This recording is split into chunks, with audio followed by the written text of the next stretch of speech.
سڵاو بەڕێزانی کەناڵی دیمەن تیڤ. بەڕێزان داواکارم لە ئێوەی بەڕێز کە ئەم پرسیارم بگەێنن بە بەرنامەی خۆشەویستی مامۆستا فاتیح شارستێنی. سوپاستان دەکەم.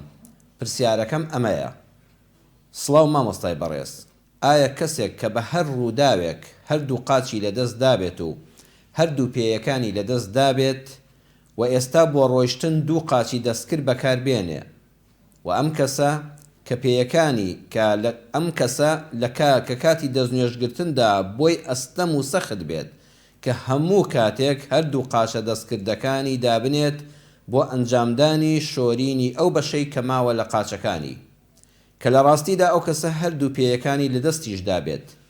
ئایا دروستە ئەگەر ئەو کەسە تەنها لە کاتی دەستنوێژگرتندا دەستێکی تەڕ بەسەر قاچە دەستکردەکانی دابێنێت؟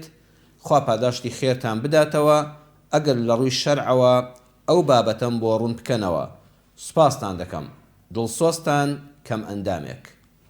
ئەمە نامەی ئەو ئازیزە بەڕێزە بوو کە وەکو خۆی بۆم خوێندنەوە دیارە لە ڕووداوێکە پێیەکانی قاچەکانی لەدەستداوە و پرسیاری ئەوە دەکا لە کاتی دەستنوێژە ئەگەر هەندێک جار بۆی زەحمەت بوو بەهۆی نەگونجاوی شوێن و بارودۆخەکەوە کە قاچە دەستکردەکانی دانێ و پێیەکانی ئەو بەشەی کە ماوە بشۆرێ، حکمی شەرعی چییە؟ لە وەڵامە دەڵێم وەبیللاهی تەوفیق. بەڕێزم، یەکەم ڕێزم هەیە بۆ هەموو خاوەن پێداویستیەکی تایبەت، بە تایبەت بۆ تۆی ئازیز و بەڕێز. 2.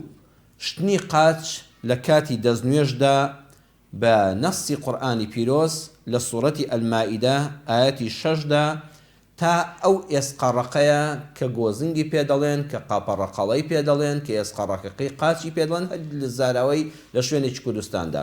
بۆ نمونە ئەو ئێسقانەی کە ئێستا بەدەستەوە هەیە لە قاچیشا هەیە، ئەبێ سەرو ئەو شوێنە بشۆردرێ. خوای پەروەردگار کە باسی دەستنوێژمان بۆ دەکا لە سوورەتی ئەلمائیدە ئایەتی 6 دەفەرمێ وەئەڕجولەکم ئیلە الکەعبەین، ئەبێ هەردوو قاچەکانیشتان بشۆن ئیلە الکەعبەین، هەتا ئێسقانە ڕەقەکەی قاچتان. ئەو ئیلایە لێرەدا بە معنى معە، یعنی مع الکەعبەین، ئەبێ ئەو دوو ئێسقانە ڕەقا کە لەم لاولایەوە هەن ئەوانیش بشۆردرێن، واتە سەرو ئەوان بشۆردرێ. 2 پەنجە 3 پەنجەیەک سەرو ئەو گۆزینگانە ئەو دوو قاپەڕەقەڵەیەش ئەوەش بشۆردرێ. ئەمە نەسی قورئانە و واجبە ئینسان بم شێوەیە دەستنوێژ هەڵ بگرێ. لە نامەکەی جەنابتدا تێبینیەکم هەبوو، بەڕێزت نووسیوتە جارێک دەفەرمی قاچەکانم، جارێک دەفەرمی پێیەکانم. ئەگەر قاچ مەبەستت ئەوەیە لە سەرو ئەو دوو ئێسقەڕەقەی ئەم لاولای پێتەوە لە سەرو ئەوەوە قاچت بڕاوەتەوە و قاچی دەستکردت بۆ کراوە، ئەوە هیچ لەسەر نییە. ئەگەر پێیەکانیش پێش بەکوێ دەوترێت لە سەری پەنجەی پێیەکانەوە هەتا وەکو سەرو ئەو قاپەڕەقەڵەیە ئەو دوو گۆزنگە ئەو دوو ئێسقانە ڕەقە.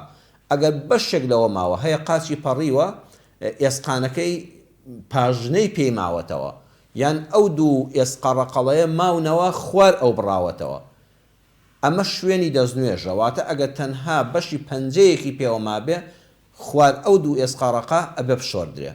ئەگەر لە سەرو ئەوەوە قاچەکەت بڕاوەتەوە هیچ ئیشکالێکت لەسەر نییە، ئەوە هیچ شتنی ناوێ بەڕێزم، ئاگادار بە. بەڵام بە هەر حاڵ زانایانی شەرع فەرموویانە وئیذا قوطع جزء من القدم، ئەگەر هاتوو بەشێک لە پێی ئینسان لێبەوە بەهۆی هەر ڕووداوێکەوە بێ وەجەبە غەسل الباقی کەلیەدی، پێویستە بەشەکەی تر کەماوەتەوە وەکو دەستەکان بشۆرێ. ئێستا لە نەسی قورئانە دەفەرمێت دەستان بشۆن هەتا وەکو سەرو ئانیشکتاندا، کەواتە ئەگەر کەسێک پەنا بەخوا لێرەوە دەستی پەڕی لێرەوە لێبەوە دەبێ ئەمەی بشووە.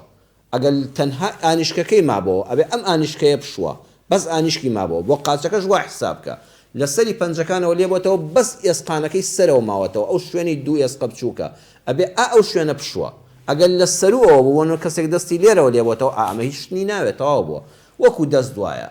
زانایانی شەرع وایان فەرمووە. بەڵام بۆ پرسیارەکەی جەنابەت ئەوەی کە مەبەستی تۆیە ئەوەیە دەڵی لە هەندێک کاتدا لە هەندێک شوێندا ناتوانم قاچە دەستکردەکانم لێ بکەمەوە و ئەو بەشەی تری بە ئاسانی بشۆم. بە دڵنیاییەوە جەنابەت ڕاست دەفەرمووی.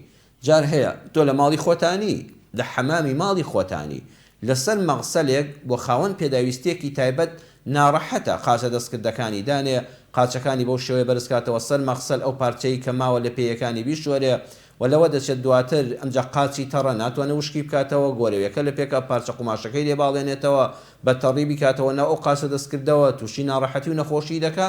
ئیسلام ئەمانەی تێدا نیە بۆیە بۆ بەڕێزت قاعدەی المەشەقەت تەجلیب التەیسیر هەموو مەشەقەت و ناڕەحەتیە کە بەسەر مرۆڤ دێ پێویستە ئاسانکاری لەگەڵدا بکرێ. جەنابەت برا شیرینەکەم هەموو جار کاتێک کە ئەو جارانی کە دەچی بۆ سەفەر ئەو کاتانی دەچیتە ماڵی هاوڕێیەکت ئەو کاتانی کە دەچێت بازار و شوێنێک لە ماڵەوە ئەزیزم دەستنوێژێکی پاک و پوخت بگرە.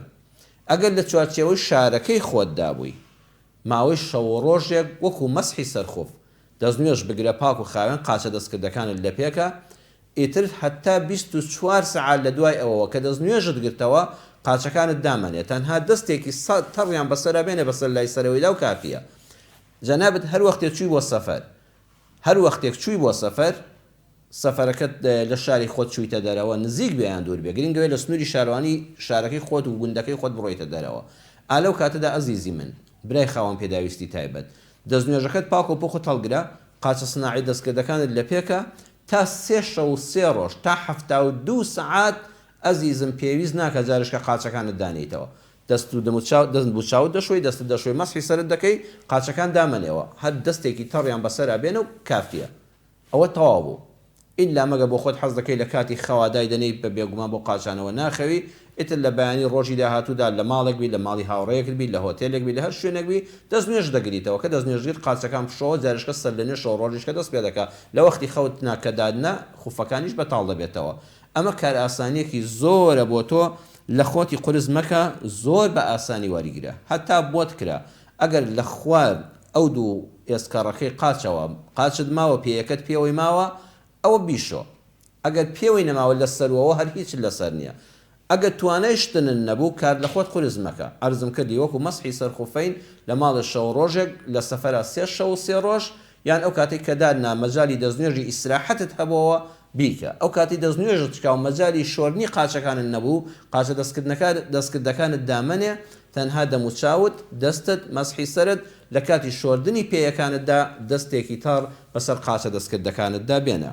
لا يكلف الله نفسا إلا وسعها سورة البقرة آية 286 پروردگار دەفەرمێ هیچ نەفسێک تەکلیفی ناخرێتە سەر بۆ حکمە شەریعەکان و کاروبارەکانی ژیان تەنها ئەوەی کە لە توانایدا هەیە.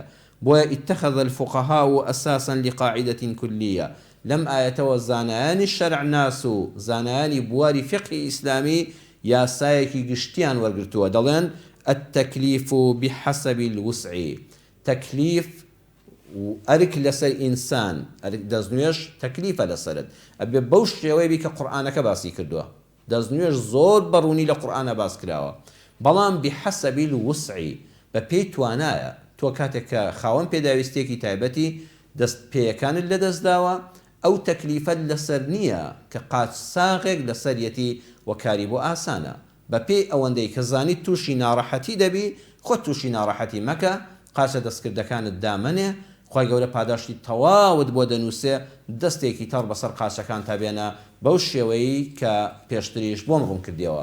خی پەروەردگار ئینشاءڵڵا بە قاچی ساخ لە بەهەشتەکەی خۆیدا قەرەبوو دووە بکاتەوە دڵنیا بە کە بە ئیزنی خی گەورە پابند بە ئیسلامەوە استقامة و دامەزراویت هەبێ لەسەر دینەکەی خوای پەروەردگار شکرانە بژێری خوای پەروەردگار بە بەم قەدەری کە بەسەرت هاتووە دڵنیا بە قاچە ساغەکانت دەڕۆی لە بەهەشتا.